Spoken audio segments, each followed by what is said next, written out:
Señor presidente, en primer lugar, muchísimas gracias por conceder esta entrevista a Televisión Española en vísperas de su viaje a España. Y vamos a entrar directamente en materia porque novedades no faltan. ¿Cuál es la situación del proceso de paz tras haber reconocido las FARC que han cometido el triple asesinato de 3 norteamericanos que protegían a los indígenas o que estudiaban a los indígenas en Colombia? A ver, hace tan solo 2 días el propio gobierno solicitó a las FARC una declaración clara, directa, acerca de qué había sucedido con los 3 indigenistas que estaban trabajando en el país.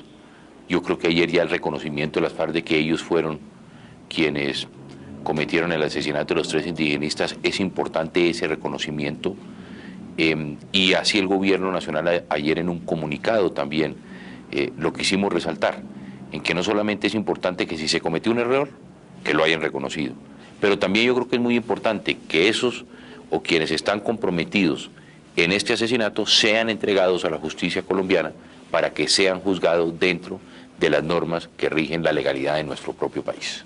Pero yo creo, señor presidente, que muy poca gente piensa que ellos van a someter a la justicia colombiana a los culpables. Ojalá lo hagan, porque yo creo que esto es importante. Lo que aquí se está dando es claras muestras de que si se cometió un error, ellos ya están dispuestos, como lo demostraron en el comunicado, a aceptarlo.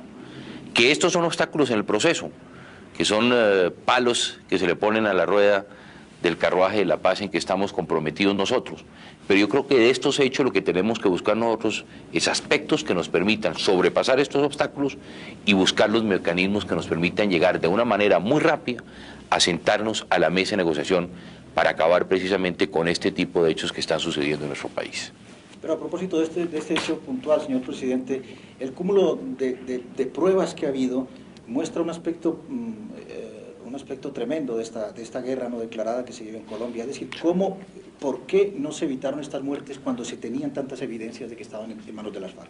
Esa pregunta hay que hacérsela a ellos, porque ellos los tenían secuestrados. Pero yo creo que lo más importante, y por eso no hemos entendido, cuando estamos buscando señales de paz, el país y el mundo no quiere conocer de este tipo de señales que fueron las que se enviaron al mundo asesinando a 3 indigenistas que venían trabajando desde hacía mucho tiempo con los indios Uwa en Colombia. Por eso yo he insistido en que si llegamos a la mesa de negociación como aspiramos a llegar antes del 7 de mayo, lo primero que tenemos nosotros que ponernos de acuerdo es precisamente eso, el respeto al derecho internacional humanitario, para evitar hechos como el sucedido esta semana en Colombia. Pero parece que de todas formas su argumento imaginativo, desde luego, imaginativo, hay que reconocerlo, que vincula la lucha contra las drogas al proceso de paz en Colombia, queda sin piso en Washington. No, porque, a ver, yo creo que es muy importante y por eso hemos venido insistiendo en que el peor enemigo de la paz es el narcotráfico. Porque si nosotros logramos hacer la paz en Colombia, a quienes definitivamente vamos a golpear en el fondo, en la raíz, es al narcotráfico.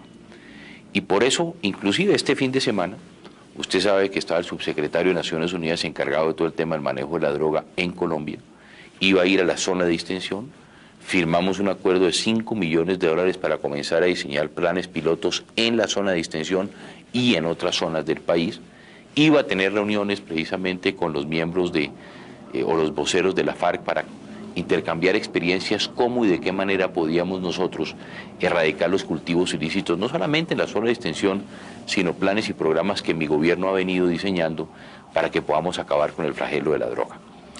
Frente al tema de Washington, yo creo que Washington había exigido que la FARC, si ellos habían sido los culpables del asesinato de los 3 indigenistas, lo aceptaran, cosa que ellos lo hicieron.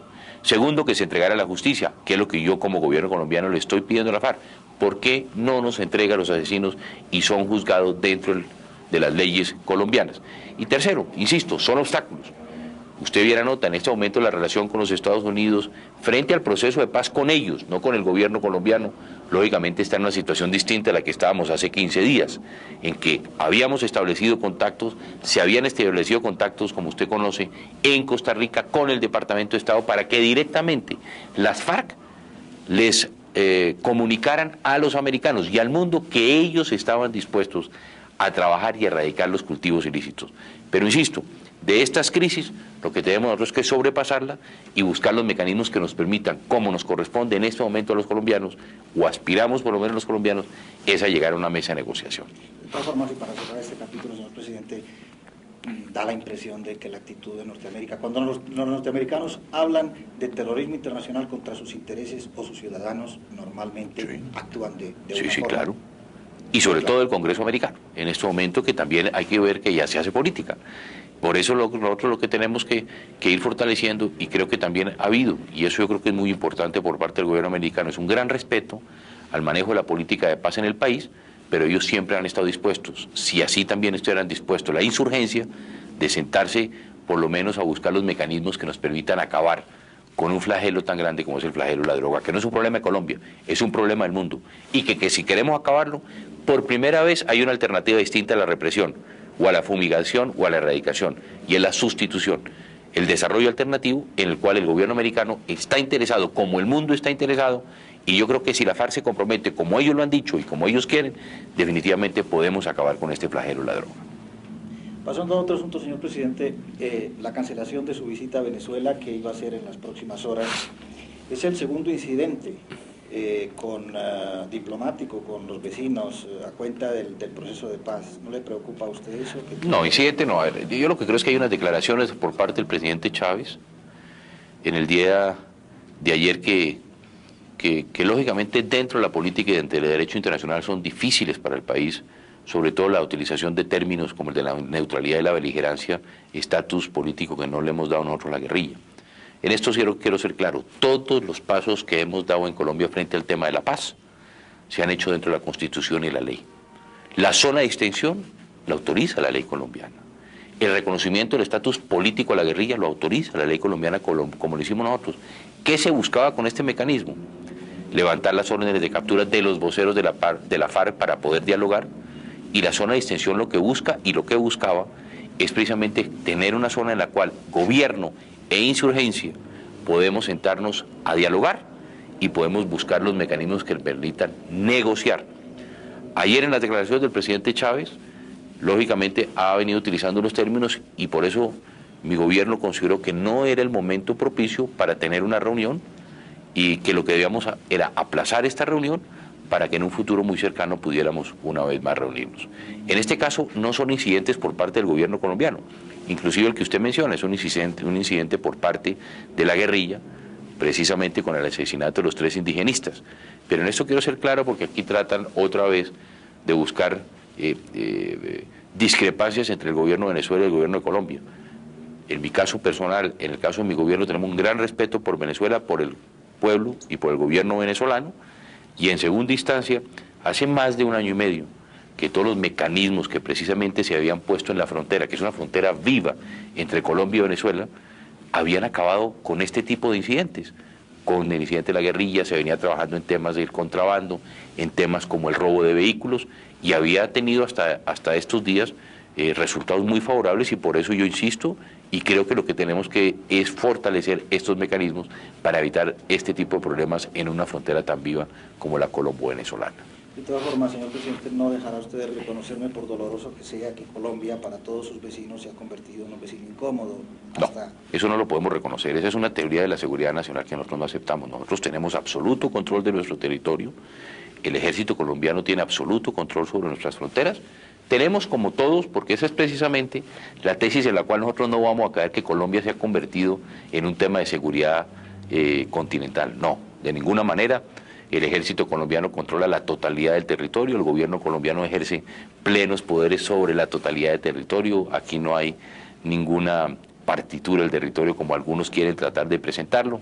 Tenemos las mejores relaciones y el claro hecho es que sabemos que hay problemas en la frontera, o bien porque a veces la guerrilla colombiana o la insurgencia o temas como el de contrabando nos afectan, también que vienen de otros países, personas vinculadas sobre todo y especialmente a todo el tema de la lucha contra el narcotráfico, pero de ninguna manera. Es decir, el mundo puede tener absoluta tranquilidad de que en Colombia se ejerce pleno poder por parte de nuestras Fuerzas Armadas, que hay completa unidad nacional en torno a este tema, que sabemos que hay problemas, pero que entre todos vamos a sacarlos adelante. Hay otros dos elementos, permítame referirme a ellos, señor presidente, como factores de la situación colombiana, que son el ELN, sí, el Ejército de Liberación Nacional. ¿Cuál es la situación de las relaciones con el ELN, las conversaciones con el ELN? A ver, yo creo que hay que fortalecerlas. Encontramos este obstáculo también en que nunca se había planteado por parte del Ejército de Liberación Nacional la zona de extensión. Tenemos que buscar mecanismos que nos permitan, como es el interés del gobierno, como es el interés del Ejército de Liberación Nacional, de continuar en este proceso de paz. Se están buscando esos mecanismos. Claramente nosotros hemos dicho que la zona de extensión en el sur de Bolívar no es posible. Hay unas condiciones totalmente distintas. Nunca se planteó el tema de la zona de distensión, pero tenemos que buscar los mecanismos que nos permitan garantizar la seguridad de quienes van a participar en una convención nacional y que de esta manera se inicie ese proceso precisamente entre el Ejército de Liberación y el gobierno colombiano.